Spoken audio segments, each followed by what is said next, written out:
గతంలో సభలో చర్చించిన, సభలో వివరాలు పెట్టినాం. మళ్ళీ ఎంఐఎం నాయకుడు అక్బరుద్దీన్ ఓవైసీ గారు వాటి వివరాలను కూడా సభలో పెట్టండి అంటే ఎస్ డెఫినెట్గా ప్లే చేస్తామన్నాం.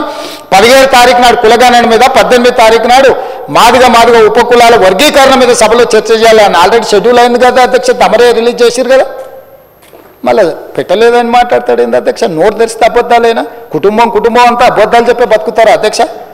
పొద్దున్నే అన్నం తింటారా, అబద్ధాలు తింటారా అధ్యక్ష వీళ్ళు? అంటే అబద్ధాల మీద జిఎస్టీ లేదని చెప్పి ఎంతైనా మాట్లాడతారా అధ్యక్ష? ఈసారి కలిసినప్పుడు మా మహేశ్వర్ రెడ్డి గారిని రిక్వెస్ట్ చేస్తున్నాం, మోడీ గారిని అడిగి అబద్ధాల మీద కూడా ట్యాక్స్ పెట్టండి జిఎస్టీ అని చెప్పి, అబద్ధాలకు కూడా జిఎస్టీ వేస్తే కానీ వీళ్ళు అబద్ధాలు మానేటట్లేరు అధ్యక్ష. ఎందుకంటే ఇంత అడ్డగోలు అబద్ధాలు ఏంది అధ్యక్ష? ఎక్కడి విధానం ఇది? అందుకే కులగణన మీద, మాదిగ ఉపకులాల వర్గీకరణ మీద, 30-35 సంవత్సరాలు వర్గీకరణ మీద, 100 సంవత్సరాలు కులగణన మీద ఉన్న సమస్యలకి మా ప్రభుత్వం శాశ్వతమైన పరిష్కారం చూపించింది. అదే విషయాన్ని గవర్నర్ గారు తన ప్రసంగంలో పొందుపరిచిండు అధ్యక్ష.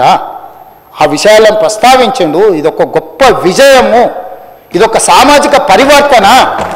ఇంత గొప్ప సామాజిక పరివర్తనను నిర్వహించే అవకాశం దేవుడు మాకు, మీకు, మనందరికీ ఇచ్చినందుకు దేవుడికి కృతజ్ఞతతో మనం ఉండాలి.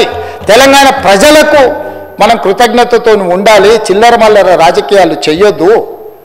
ఇవాళ బలహీన వర్గాల లెక్క ఈ కులగణన, సామాజిక ఆర్థిక రాజకీయ కులగణన సర్వే తప్పైతే 42% బీసీల రిజర్వేషన్లు రావు.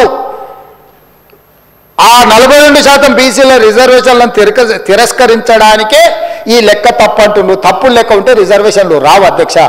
తప్పుడు లెక్క అని చెప్పడంలో కుట్ర దాగి ఉన్నది. ఇక ఒక ఆయన ఏదో మాట్లాడిండు, మీ ఎమ్మెల్సీ అంటుండు. ఆ ఎమ్మెల్సీ మీ గురించి కూడా చాలా మాట్లాడిండు. వాటన్నిటి నిజమైతే ఇది కూడా నిజమని తీసుకుందాం.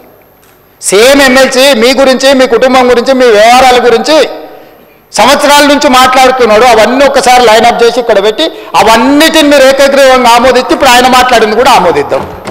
ఇది ఆయననే ప్రాతిపదికగా తీసుకుందాం.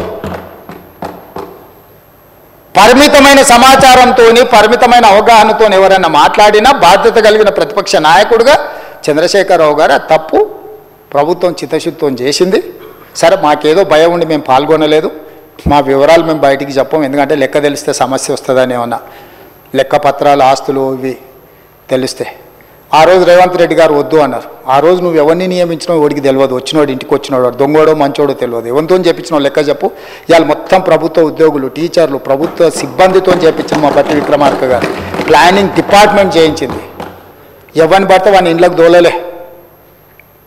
మేం చేసిన దానికి, మీరు చేసిన దానికి ఆకాశం అంత అంతరం ఉంది.